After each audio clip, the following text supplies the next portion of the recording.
Sir काय आतापर्यंत update आहे, किती लोकांना ताब्यात घेण्यात आलेलं आहे काय सांगा? ते आत्तापर्यंत जवळपास 84 लोक जे आहे आम्ही ताब्यात घेतलेले आहे आणि त्याच्यावर पुढची कारवाई आमची चालू आहे. काही केसेस जे सोशल मीडियावर जे आम्हाला काही एक्यूज दिसलेले आहे, जे law and order situation create करत होते, तेही आपण त्यांच्यावरही आपण केस दाखल करतो आहे. ती माहिती आपल्याला थोडी वेळानंतर मिळेल.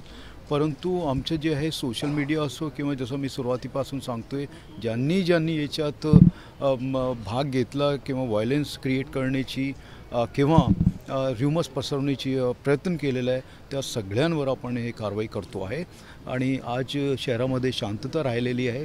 तसेच आपल्याला जे कर्फ्यू सध्या चालू आहे काही भागात, तर ते आम्ही त्याच्या उद्या असेसमेंट घेणार आहे. कारण रात्रीच्या वेळेसही काही कंप्लेंट्स आम्हाला येत होती, म्हणून आज आम्ही बघणार आहे आणि ते सगळं बघितल्यानंतर उद्याच्या बद्दल किंवा पुढची काय कारवाई राहील त्याच्यासाठी आम्ही निर्णय घेऊ. सर, आज दिवसभरात सातत्यानं तुम्ही अनेक ठिकाणी भेटी दिल्या, पाहणी केली. खरं तर पूर्ण सुरक्षा व्यवस्थेचा आणि शहरातील शांतता सुव्यवस्थेचा दिवसभर आढावा घेतला.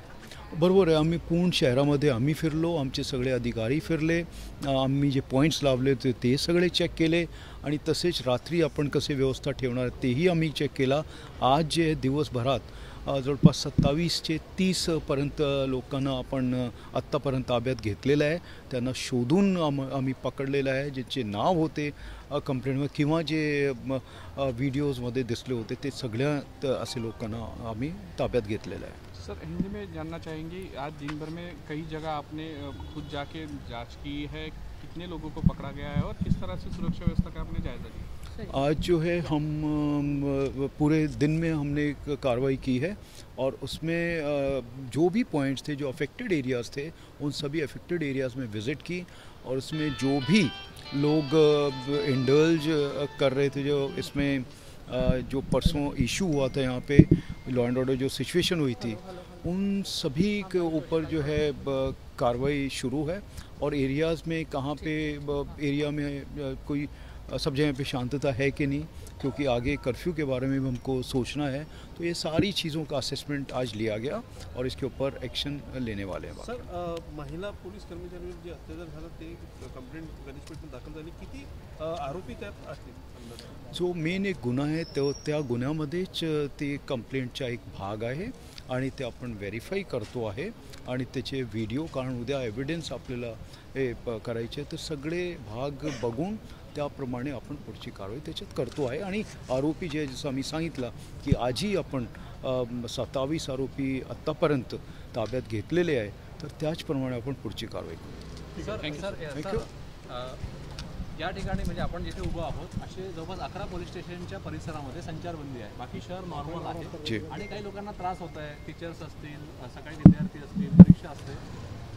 ही सगळी परिस्थिती जी आहे नागरिकांच्या सोयीसाठी आहे. पोलिसांनी कुठेही बळाचा वापर केला नाही. पहिल्या दिवसापासून कोणालाही त्रास दिला नाही. पोलिसांनी मदत करण्याच्याच भूमिकेत पोलीस आहे आणि इंटरव्हेन्शनच पोलिसांनी प्रत्येक ठिकाणी केलेलं आहे.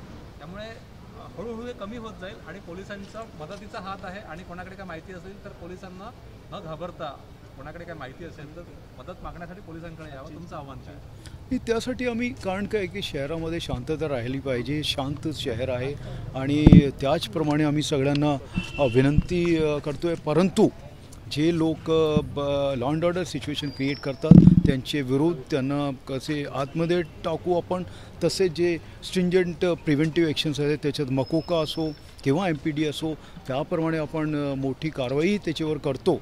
आणि असं नाही आहे की कोणी काही करून निघून जाणार. ते असे जे लोक होते त्याच्यात, त्या सगळे लोकांना आपण शोधतो आहे.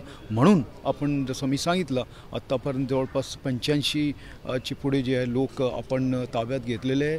त्यांना पोलीस कस्टडी काही लोकांना मिळालेली आहे आणि पुढेही ही कारवाई राहील. आणि आमचं जे एक आहे की शहरामध्ये जे शांतप्रिय लोक आहे त्यांना आपण सपोर्ट केला पाहिजे आणि पोलीस जे आहे जो लॉ अँड ऑर्डर क्रिएट करतात त्याचे विरुद्ध आपण कडक ॲक्शन घेतो. ते शांतप्रिय आपण त्यांना सपोर्ट पण करतो आहे. जे मुले आहेत त्यांचे ते कसे शाळामध्ये जातील तर त्यासाठी आपण हे करतो, फॅसिलिटेट करतो आहे त्यांच्यासाठी. आणि इतर कोणाची काय एमर्जन्सी काय सिच्युएशन असली, कोणाला हॉस्पिटल वगैरे जायचे तेही व्यवस्था आपण करतो आहे. मोक्का वगैरे जसं तुम्ही सांगताय, याच प्रकरणात मोक्का MPDA लागू शकतो जर जसं मी सांगितलं की जे असे लोक आहे जे याच्यात इन्वॉल्ड होते किंवा नेहमी ते तसं करतात, त्याची काही तो माणूस जो आहे त्याचे पूर्ण इतिहास बघून मग आपण त्याच्यावर लावतो आणि याची आपण लावू शकतो जिथे आपल्याला हे वाटण्याची गरज पडेल.